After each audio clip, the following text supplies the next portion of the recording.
Kita ke Nikel Konawe yang disedot hartanya oleh negara Tiongkok, yang semua ini dibuka jalan besar-besaran oleh pejabat yang ternyata ngakali pemimpin tertinggi. Hal ini sesungguhnya melanggar pasal 33 Undang-Undang Dasar. Sesungguhnya hal ini kita harus ingatkan. Kita ingatkan pelajaran bernegara agar generasi New Mind faham bernegara, terutama calon pejabatnya nanti. Jangan terlalu berpolitik cara menjalankan negaranya seperti dalam 20 tahun terakhir. Dalam bernegara ada 7 panji yang harus seimbang diurusinya. 7 pilar tersebut adalah ideologi, politik, ekonomi, sosial, budaya, pertahanan, dan keamanan. Saat ini 80% adalah politik, sisanya ekonomi, sisanya lupa. Kalau boleh dipentingkan, maka sesungguhnya pertahananlah yang harus nomor 1, karena melindungi hajat hidup dan tumpah darah Indonesia itu di departemen ini, di Departemen Pertahanan. Ini kalau Menhannya dan pemimpin tertinggi mengerti bernegara ala negara superpower, maka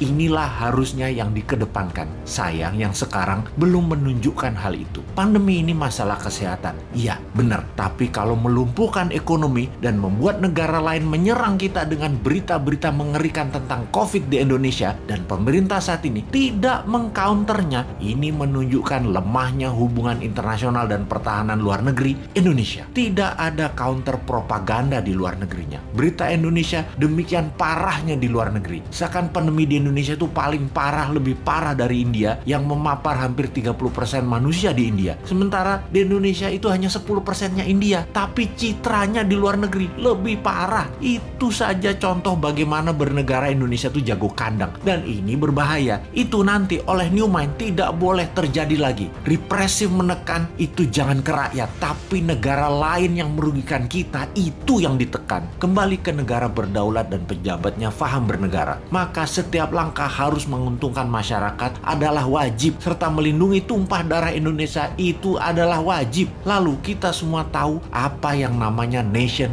interest. Setiap negara punya tujuan bernegaranya. Demikian juga negara besar seperti Tiongkok. Negara ini mau menantang Amerika sebagai New World Order, sebagai sheriffnya dunia. Di kampanyenya mereka selalu manis, tidak mau perang tapi maunya dagang. Dan ternyata dagangnya selalu menguntungkan Tiongkok lebih banyak dan mengambil bahan baku negara lain. Tetapi propagandanya manis, Tiongkok mau bantu, Tiongkok bantu. Sungguh, kalau negara mau menjadi negara superpower, maka negara tersebut harus ada yang didominasi. Makanya Tiongkok yang telah mendominasi perdagangan dunia, mendominasi distribusi dunia, mendominasi produk murah, mau mendominasi energi yang namanya baterai. Untuk mendominasi baterai, mereka perlu nikel. Untuk itu, nikel terbesar di dunia hanya ada di Indonesia. Mereka mainkanlah. Pokoknya bagaimana caranya bikin semua orang silau, tak melihat niat jahat tadi yang terlihat nolong pindah gede-gedean tambang nikel dan pabrik smelter, mengambil secepatnya bahan baku Indonesia mumpung masih berkuasa dan dibukakan jalan. Dijanjikannya Indonesia akan punya pabrik baterai, tapi bahan bakunya dihajar habis dulu sampai habis. 3 tahun lagi rasanya cukup buat mereka hajar habis tambang tersebut dan menjadikan Tiongkok punya cadangan selama 20 tahun ke depan untuk jadi raja baterai dunia. 90% keuntungan nikel adalah kalau dijadikan baterai, dan itu strategi Tiongkok. Sementara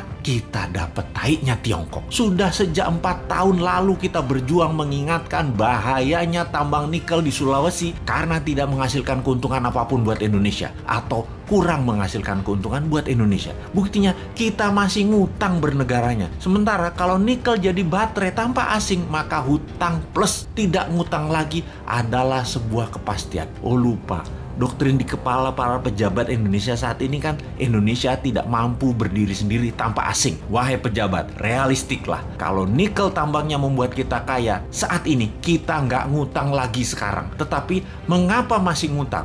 Mengapa masih naikin pajak? Pejabat tertinggi, sadarlah. Pejabat-pejabat tadi berlindung di balik kebaikan Anda. Namun sesungguhnya kebijakan mereka membahayakan Indonesia, anak cucu Anda, dan anak cucu kita. Satpam digaji 26 juta rupiah di Morowali bikin geram warga Wakanda. Ya terang aja, sebenarnya bukan angkanya yang bikin iri, tapi punya kerjaannya yang bikin geram. Karena ada 10 juta pengangguran putra bangsa yang gak dapat pekerjaan, malah masuk warga asing. Anggap gajinya sama. sama UMR, tetap aja banyak yang ngamuk karena memang angka pengangguran saat ini tertinggi dari yang pernah ada. Namun kalau baca statistik memang terlihat tidak tinggi karena data adalah data. Selama ada faktor yang tidak dihitung atau diubah cara hitungnya, ya beda langsung hasil datanya. Misalnya Pak Oga, tukang parkir, preman, penguasa lapak. Dan dalam sebuah statistik tetap dianggap pengangguran, tetapi dalam statistik yang lain atau statistik sekarang mereka yang punya pendapatan walaupun tidak tetap dianggap dalam tanda petik punya penghasilan. Ya, angka pengangguran jadi kecil kalau ngitungnya kayak gitu. Sungguh detailnya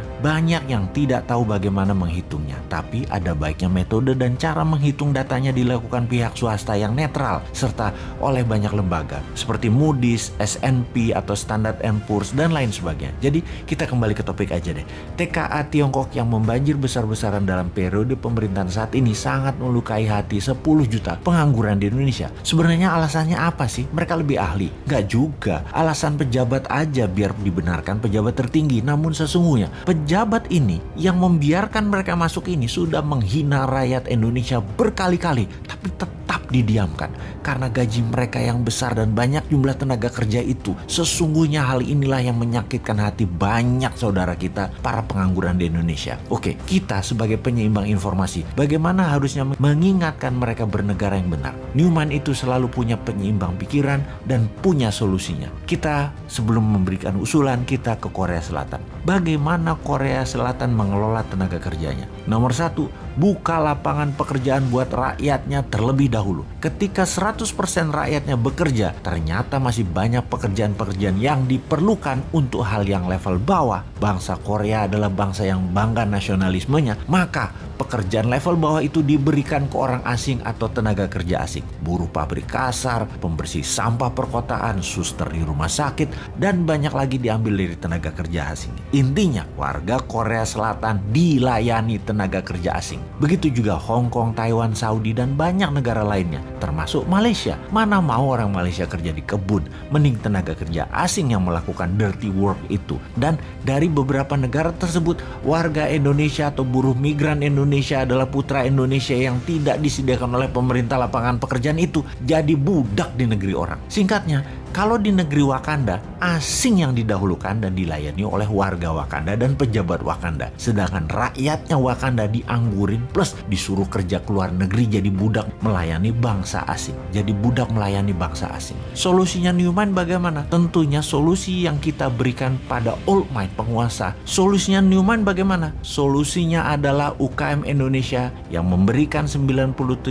lapangan pekerjaan dikembangkan, di scale up. Di setiap cabang bertumbuh dari usaha UKM atau bisnis UKM yang baru muncul di kelas menengah umumnya, rata-rata akan memberikan 20 orang lapangan pekerja baru. Kalau ada 1 juta UKM tumbuh, lapangan pekerjaannya adalah 20 juta manusia Indonesia bekerja. Hanya 1 juta UKM ditumbuhkan. Dari 6 juta UKM kelas menengah, itu sudah 20 juta manusia Indonesia bekerja. Maka selesai sudah masalah pengangguran itu. Itulah kontribusi Newman. Contohnya bukan hanya wacana. Santara urun dana yang saat ini masih kecil kontribusinya, baru 100 UKM dibiayai. Sampai akhir 2022 nanti kita targetkan 10.000 yang dibiayai, alias 200.000 tenaga kerja akan terakomodir dengan sistem Santara urun dana. Walaupun kecil, karena tidak didukung pemerintah, kita terus fight karena ada Anda sahabat semua yang mendukung. Kita maju terus, kita semangat terus selama kita didukung hati sahabat semua. Kembali ke solusi dari pejabat sekarang. Adakah mana keberpihakan Anda kepada UKM dan penganggurannya? 3 tahun ke depan deh ditunggu solusinya. Ada nggak? Jangan-jangan nggak ada deh lu.